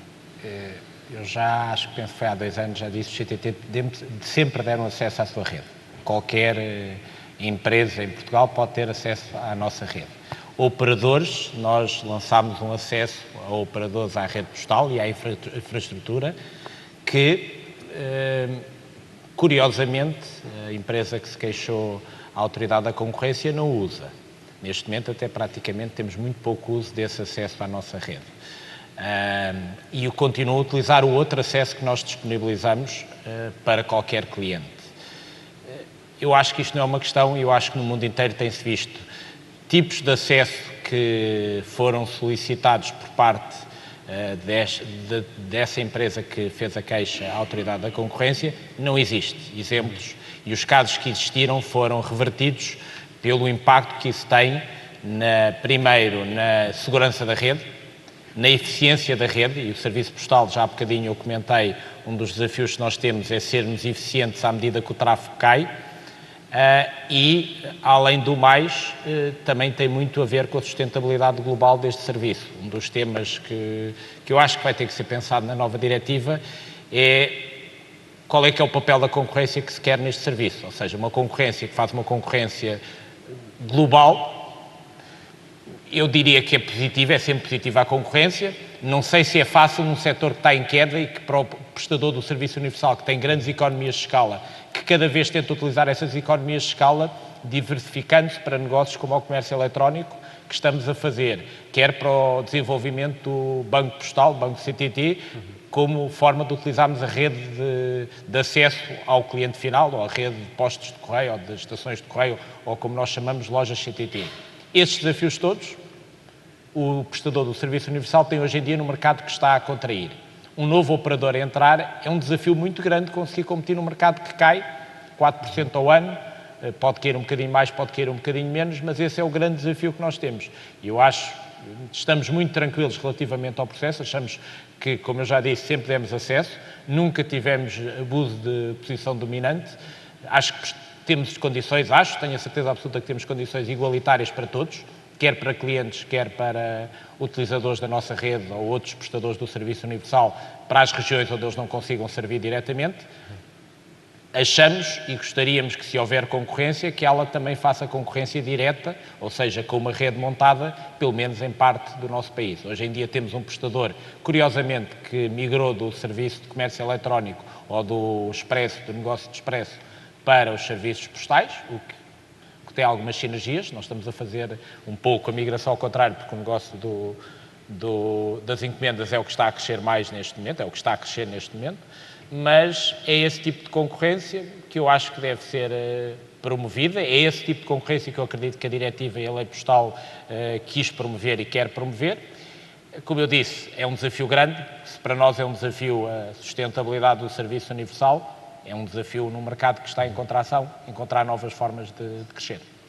Sónia, para terminar, não queria deixar de falar da Europa. Só para terminarmos, já temos o nosso tempo. Gostaria. Sim, eu vou ser muito rápida. 2 temas, só para serem os 2 temas em que eu quero mesmo comentar. Primeiro, e só porque é muito mais pequeno, Madeira e Açores. Gosto muito que tragam este tema à colação. Ótimo que a Vodafone queira praticar preços mais baixos aos consumidores da Madeira e dos Açores. De de certeza que ali o meu amigo Alex vai adorar receber hoje o pedido de aumento de capacidade da Vodafone que tanto espera há tanto tempo. Não há business case com os preços que praticam. Os preços já tiveram uma intervenção muito grande da Anacom.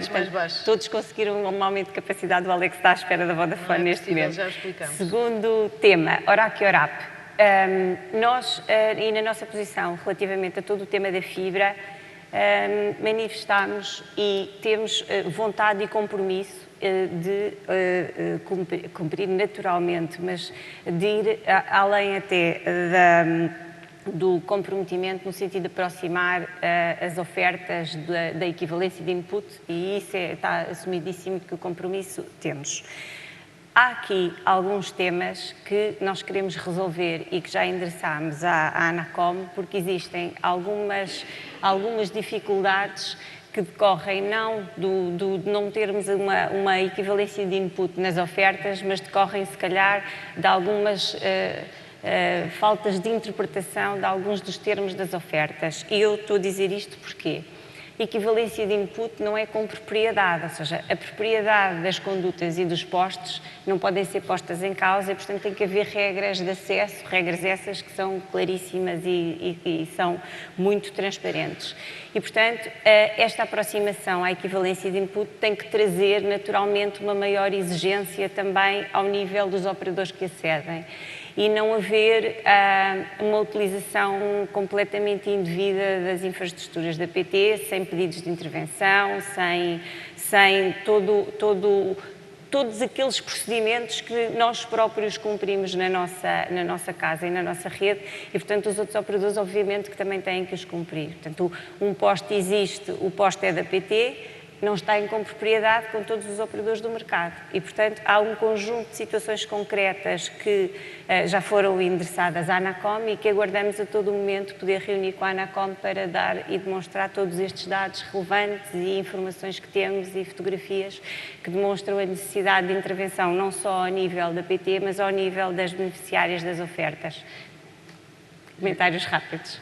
Só já agora aproveito para perguntar a mesma coisa que me a Filipe, se estariam disponíveis para encontrar um compromisso nos prazos dos contratos com os clubes de futebol a nível de conteúdos.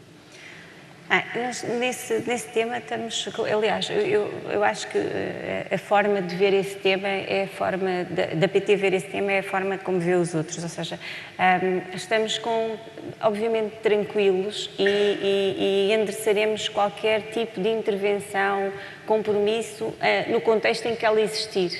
E, portanto, aguardemos tranquilamente